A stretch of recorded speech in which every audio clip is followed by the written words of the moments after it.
You read the title of this video.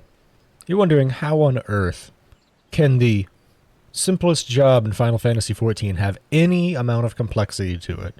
And how can it have enough complexity that someone's going to make a YouTube video about it? Well, that's what we're here to talk about today. My name's Felt, and welcome to Final Fantasy XIV. Today we're talking about Summoner. And if you know how Summoner works currently, and you haven't really done any deep diving into the micro of the job and instead stayed mainly macro, you probably have no idea how this job can have complexities, because most people I'm playing with Legos, man. That's the general community joke about Summoner right now, is that you are playing with Legos. Well, let's get started and talk about how this job has a little more to it than that. Let's start by talking about slow Summoner. Now, what do I mean by slow Summoner? I mean your spell speed is slow. Slow Summoner is basically the version of Summoner that exists where you play with a spell speed of, at the lowest, 2.45. Most people actually play it around 2.48. And the reason you do that is so that all of your stats are much higher. You get more D hit, you get more determination, you get more crit hit, because you're not throwing more points into spell speed. It allows for you to have really big crits during all of your burst windows, and to overall just be really effective inside of the 2-minute buff windows that we have right now. Let's talk about the total rotation that entails, right? You start by doing your demi-primal, your Bahamut. You do your entirety of your Bahamut, then you do your 3 primals. You know, Ifrit, Titan, Garuda, in whatever order you so choose. We'll talk more about them later, don't worry. Then you will cast Ruin 3, and then at some point you will also cast Ruin 4, and then you will enter into Phoenix, your next demi-primal. You will do the entirety of Phoenix. You will do Ifrit, Titan, Garuda. You will do a Ruin 3. You will do a Ruin 4, and then you will be back at Bahamut. That is slow Summoner. But when you come back to Bahamut, your party buff will also be back up, because it will have been 2 full minutes, because your demi-primals have a minute cooldown. So, minute cooldown after Bahamut, Phoenix comes up. Minute cooldown after Phoenix, Bahamut comes back up. A very self-contained rotation that is all about doing big crits, big damage during those 2-minute burst windows, and staying relatively even throughout the course of the fight. That is slow Summoner. Well, let's talk about fast Summoner now, because you might not know that that's actually a thing. Fast Summoner is Summoner played similar to the way that you play Fast Black Mage. By that I mean you run really high spell speed, to the point where your global cooldown is, I believe, 228 at the moment, which is really fast. Now, the basics of your rotation don't actually change. It's still Bahamut, 3 primals, Ruin 3, Ruin 4. Bahamut, 3 primals, Ruin 3, Ruin 4. Ad nauseum. If I said Bahamut twice instead of Phoenix, that's my fault. We do these live. But the bottom line is that when you come back up to your second Bahamut, Searing Light won't be off cooldown yet. So you'll be doing your Bahamut before Searing Light comes off cooldown, and then you'll be using Searing Light at the same time, though, because its cooldown doesn't get affected by spell speed the same way that Bahamut's does, because Bahamut has a recast timer affected by spell speed. As you can see by the fact that it's actually 58.86 for me right now because of my spell speed. And what's the point of that, though? You're like, but you're missing big Bahamut during buffs. Bahamut has Enkindle Bahamut. That's 1300 potency.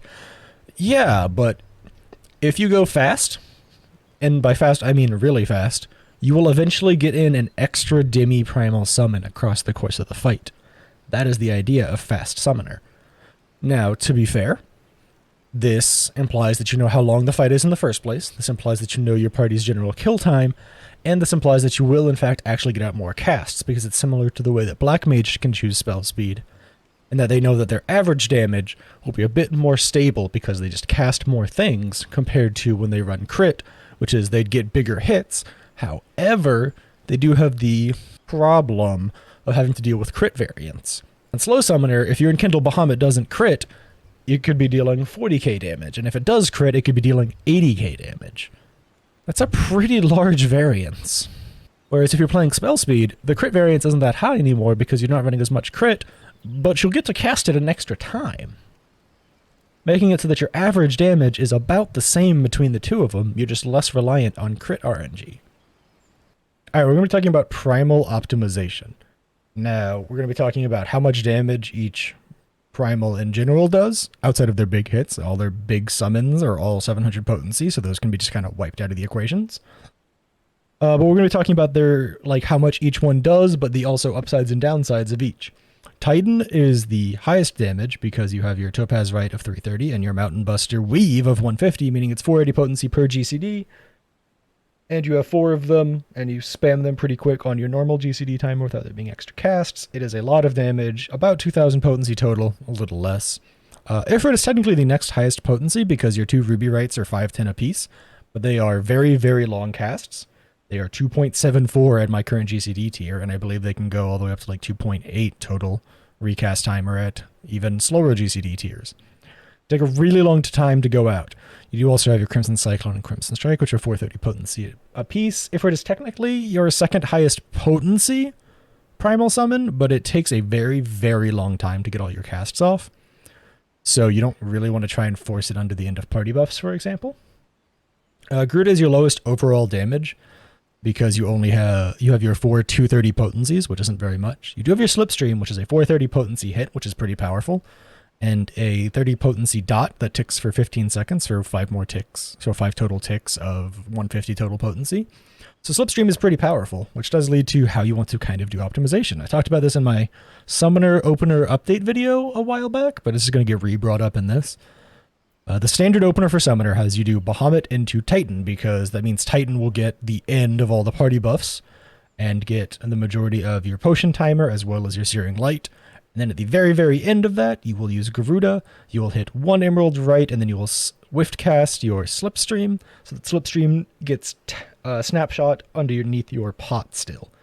There is, however, a different version of the opener, which actually starts you in Garuda, because if you start in Garuda, you can snapshot this Slipstream under even more party buffs, especially if you are running a party that is heavy on 15-second party buffs.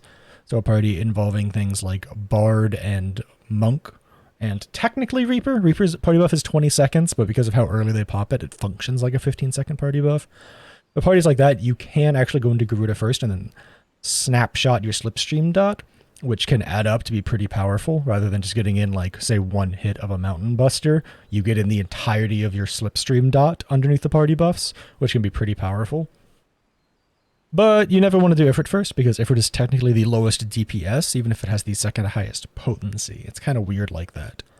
But even more optimization is, sure, you want to typically go straight into Titan after Bahamut, because then all of your Bahamut most of your Bahamut will be under party buffs, but the things that fall after Bahamut are going to be under the rest of the party's party buffs as well. Because the ideal way to use Bahamut is to basically use your Enkindle and then your Death Flare underneath party buffs, as Bahamut is like halfway through, I believe. A little under halfway through. But then that means at the end of Bahamut, you're going straight into Titan to get the most amount of potency you can out underneath those party buffs still, which is pretty nice. Now, after Phoenix, when there are no party buffs out, it doesn't actually matter what order you do your primals in. You can do Titan first, you can do Ifrit first, you can do Garuda first, and that is actually fight dependent. Some fights you want to go into Titan because you want the ability to just walk around with no hard casts. Some fights you want to go into Ifrit first because there is no movement, but then there's followed by a bunch of movement. And because you can swift cast your Slipstream, you can technically use both Titan and Garuda as full movement windows, which is very nice. Summoner doesn't have a lot of hard casts, but there being 2 forced hard casts inside of Ifrit, and then a forced dash and melee range attack inside of it as well, means that you kind of want to plan around that. You kind of want to try and figure out how to best time your things so that you can use your dash effectively, either to gap close if you have to, or to just, you're already in melee range and you want to use it as an instant cast while walking in melee range. All that type of stuff does matter. It is some of the very minor complexities of Summoner. Now, it's not that crazy. It's, oh, do I have time to stand still? I'll go ahead and do Ifrit, you know? But it is still there. There is still optimization to be had. All right, let's talk about downtime and the weirdness of downtime with Summoner, and where even more macro gameplay knowledge comes in. So, if your party is delaying party buffs, there are 2 things you can do on Summoner. You can either ignore that they're doing that, go ahead and hit Searing Light because you know it'll last long enough to not matter, and go ahead and enter your Bahamut, but just save your Enkindles and Astral Flow because you think they won't take too long, or you can extra cast Ruin 3s to fill up the downtime. Now, Ruin 3 is an incredibly low potency spell right now. It's only 310 potency on the 2.45 second recast. The only other lower potency spell you have is Garuda, but that's on a 1.5 second recast. So you cast 4 of them, 1.5, math's hard, it's 6 seconds. It's essentially 2.5 GCDs for like 800 total potency, which is much more than a Ruin 3 would be, for example. But the idea is that if your party is delaying buffs for, say, P5S Devour, boss is jumping around, going to be untargetable during that, the party doesn't want to pop their party buffs and not get off full duration. You have 2 choices. You can either sit there, spam Ruin 3 and wait, or you can early use your Bahamut and hold your party buff, or use your party buff and just go for it and try and get out as much damage as you can. The thing is, if you can't get out all of your demi-primal GCDs, that's not a good idea. How many demi-primal GCDs can you hit? I believe the answer is 6. But we're going to go do science to double check because we believe in science around here at the channel. Math, not so much. Science, God, yes. So we're going to mash it as hard as we can and count them off because that's 1, 2, 3, 4, 5, and 6. So you can fit in 6 demi-primal GCDs, right? That's just how the job functions. That's how many you should be fitting in as well, by the way. If you're not fitting 6 demi-primal GCDs underneath your demi-primal summons, figure out how to fit in 6. If you need to run a lower spell speed, go right ahead. I personally don't think I'm going to go much slower than 2, 4, 5 because it doesn't feel good to me. That is just something in general to note. Let's say you're going pre-devour, right? And then the boss is going to leave. Can you fit in all 6 of those GCDs? Because if not, that might not be worth it. Because now you're desynced from the rest of the party if they held their buffs and if you held yours too. So you still might technically be better off just sitting there and hitting Ruin 3.